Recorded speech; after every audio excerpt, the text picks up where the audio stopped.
Saya coba secepat kilat saja Ibrahim dulu. Siapa Ibrahim? Nama Ibrahim itu artinya apa?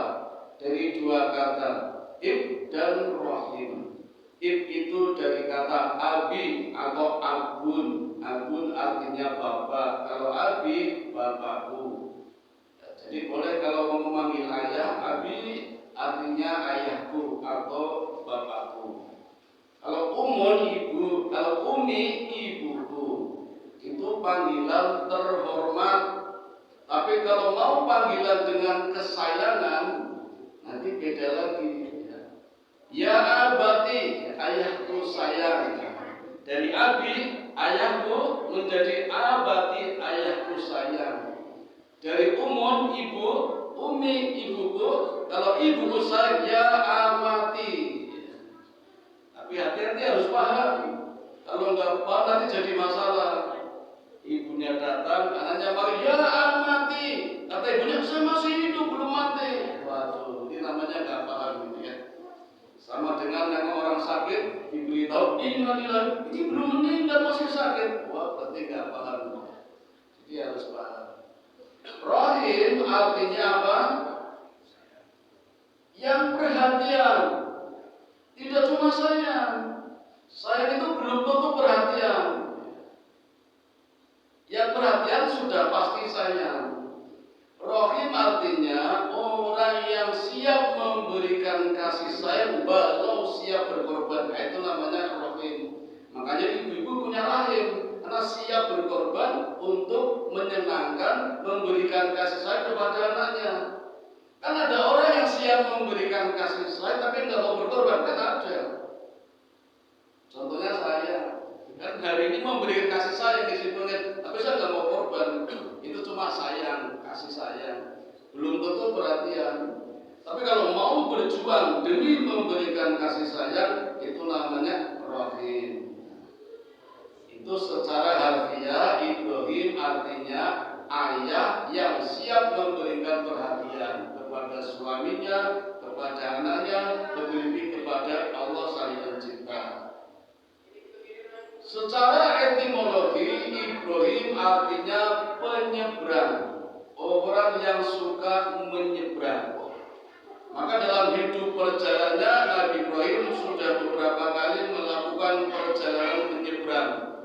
Mulai dari lahir di Babilonia, Irak, kemudian diusir oleh bapak ibunya, menyeberang ke Filistin atau Palestina. Dari Palestina usia 60 tahun menyeberang lagi ke Mesir. Dari Mesir kembali lagi menyeberang ke Palestina. Dari Palestina menyeberang lagi ke Mekah. Dari Mekah Palestina lagi bolak-balik. Maka disebut Ibrahim. Panjenengan bapak ibu yang suka menyeberang, suka bepergian antar kota, yang gojek nggak Grab, boleh ganti nama menjadi Ibrahim. Nah sering mondar mandir. Tetapi Ibrahim semuanya dilakukan dalam rangka melaksanakan tugas karena Allah. Kalau kita melakukan tugas karena Allah, apa yang kita lakukan ringan, tidak ada beratnya. Tapi kalau karena dunia pasti banyak kecewanya. Panjenengan bu sudah masak enak, dilalah anak dorai mangan, bojone arep mangan malah masih itu, jadi ora dipangan, pasti kecewa, pasti itu. Kalau landasannya dunia, tapi kalau landasannya akhirat karena Allah ikhlas, karena sudah bernilai ibadah. Yang kedua, kita mulai dari Hajar. Siapa Hajar itu? Istri Nabi Ibrahim. Yang keberapa? Yang kedua. Dari mana munculnya Hajar? Dari mana aslinya Hajar? Ya, tentu dari Allah. Tapi ikhtiarnya dari mana? Allah memberikan Hajar kepada Ibrahim lewat perjalanan dakwah. Tidak sembarangan begitu muncul Hajar. Ketika Ibrahim tinggal di Mesir, di Palestina, Istri pertamanya Sarah sudah berusia 60 tahun, datang musim paceklik kemarau panjang, hingga berdua suami istri harus hijrah, dan area yang dituju adalah negeri Mesir. Tidak main-main Bapak Ibu, ketika itu Mesir dipimpin oleh raja yang punya kelainan. Raja ini senior, senang istri orang. Gadis banyak tapi nggak dipilih, malah milihnya istri orang. Nggak boleh lihat istri cantik diminta direbut, padahal udah punya suami. Ibrahim tahu, tapi ini perintah Allah, harus jaga. Maka berdua bersepakat kalau nanti ketemu tentara kerajaan Mesir dan ditanya siapa kamu, aku akan menjawab kamu adalah saudaraku. Begitu pula aku, kalau aku ditanya ya Sarah, engkau akan aku jawab adalah saudaraku, pada istrinya. Maksudnya saudara seiman. Bukan ngapusi, tapi strategi. Tapi apa yang terjadi Bapak Ibu, sampai di Mesir sama tentara kerajaan Mesir tetap saja tidak dipercaya. Ibrahim ditahan, dimasukkan penjara, Sarah dihadapkan kepada sang raja. Melihat kecantikan Sarah yang begitu sempurna secara fisik, raja ini timbul nafsunya. Maka dengan tangan kanannya hendak menjamah Sarah. Begitu hendak menjamah, Sarah berdoa, dan begitu berdoa, raja ini tangan kanannya kena stroke. Dulu sudah ada penyakit stroke, Pak, tapi namanya nggak tahu, belum apa namanya. Raja bertanya, ada apa? Apa yang kamu baca? Aku berdoa, kata Sarah, karena kamu jahat. Minta kepada Tuhanmu agar aku sembuh. Dengan niat baiknya Sarah berdoa, raja ini sembuh. Masih bandel Pak, sekarang dengan tangan kirinya hendak menjamah Sarah. Sarah berdoa lagi, stroke lagi. Raja minta didoakan lagi, dan ini berjanji tidak akan mengulangi lagi. Sarah berdoa lagi, stroke-nya sembuh lagi. Kapok boten? Boten. Yang ketiga kalinya dengan dua tangannya hendak menangkap Sarah. Sarah pun berdoa, stroke lagi, bahkan semuanya stroke kecuali lidah dan matanya. Kakinya stroke, badannya stroke. Sehingga raja masih bisa berkata, minta tolong kepada Sarah, tolong doakan agar aku disembuhkan dari stroke-nya, dan aku berjanji semua yang ada di sini menjadi saksi, aku tidak akan mengulang lagi perbuatannya.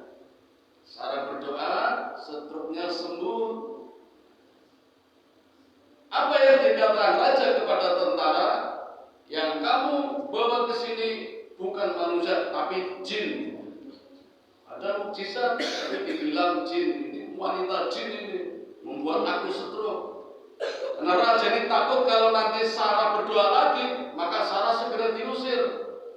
Tetapi diberikan hadiah seorang wanita, namanya Hajar. Ini asal usulnya Hajar dari sini. Dan Bapak Ibu, Hajar ini ternyata anaknya raja. Ada dua riwayat.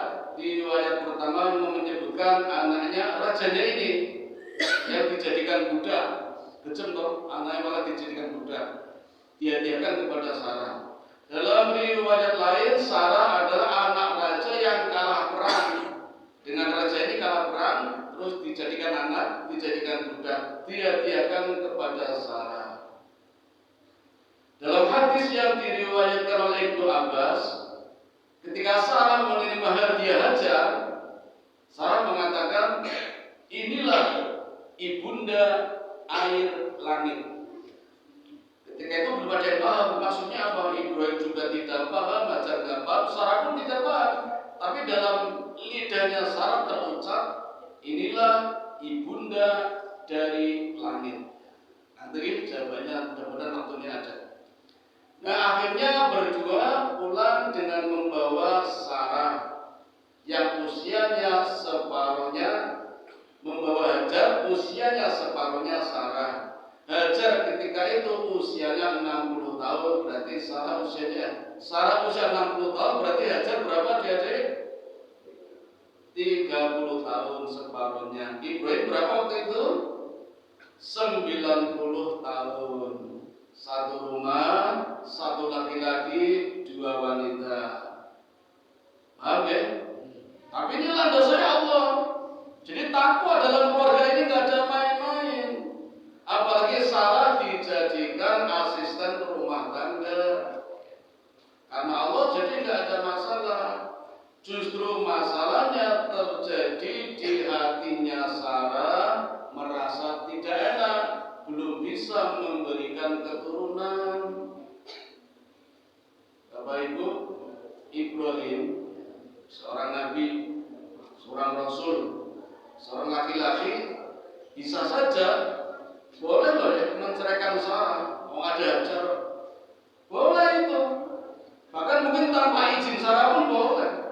Karena Sarah belum bisa memberikan putra untuk melanjutkan risalah dakwahnya.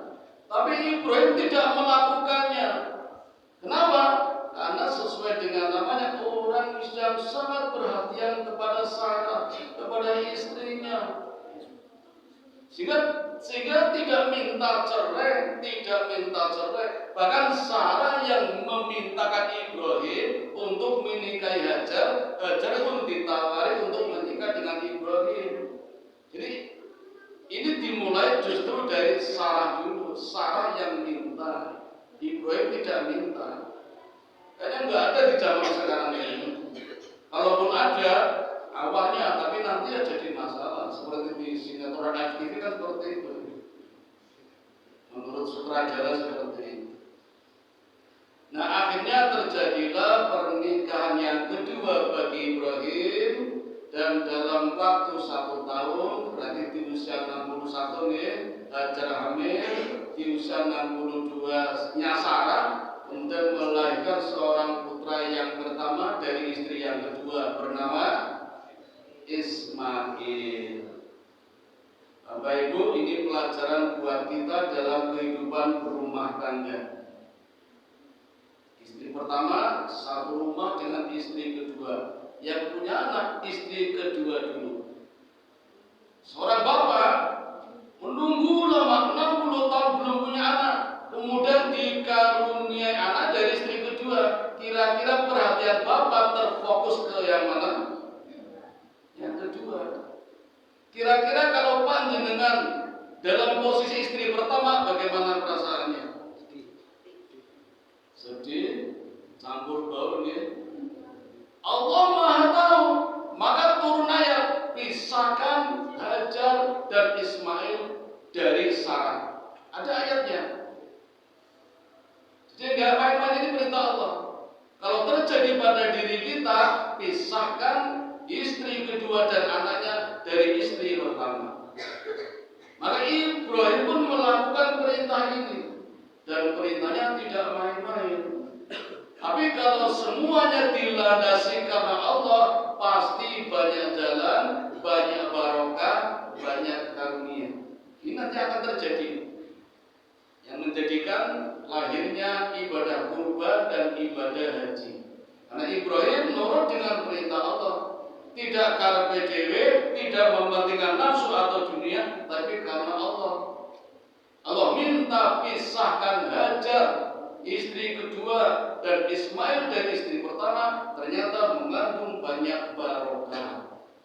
Apalagi Allah berkehendak ingin membangun kembali rumah Allah yang sempat tersapu banjir bandang besar di zaman Nabi Nuh, yaitu Ka'bah.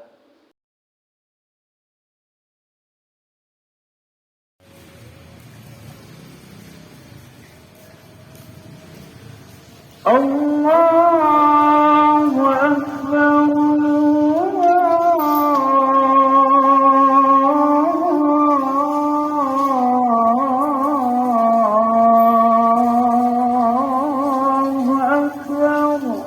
أشهد أن لا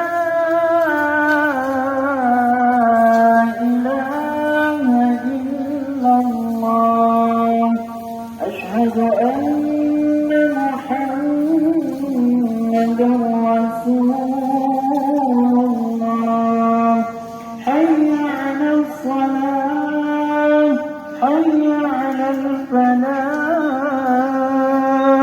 قد قامت الصلاة قد قامت الصلاة الله أكبر الله أكبر لا إله إلا الله